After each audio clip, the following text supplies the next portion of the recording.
Facebook পেজে policy issue remove করতে হলে আপনাদেরকে বেশ কয়েকটা বিষয় মাথায় রাখতে হবে।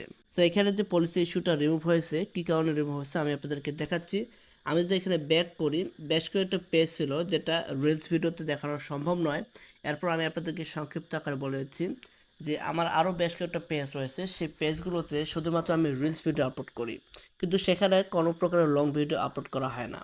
তবে এইখানে এই পেজের মধ্যে যে ভিডিওগুলো আপলোড করা হয় সেগুলোর মধ্যে reels video and long video দুই ধরনের ভিডিও থাকে, এবং বেশিরভাগ ভিডিও আপনারা এখানে দেখতে পাচ্ছেন লাইভ ভিডিও, যার কারণে এখানে ফেসবুক আমাদের এই পলিসি ইস্যুটাকে রিমুভ করে দিয়েছে। যত প্রকারের ভিডিওস লং ভিডিওস রয়েছে 90% কিন্তু এখানে লাইভ ভিডিও, যার কারণে ফেসবুক এই পলিসি ইস্যুটাকে রিমুভ করে দিয়েছে। সো আপনারা এখনও যারা লং ভিডিও আপলোড করেন নাই, অবশ্যই এখন থেকে লং ভিডিও আপলোড করা শুরু করেন এবং ডেইলি একটা করে লাইভ ভিডিও আপলোড করা শুরু করেন।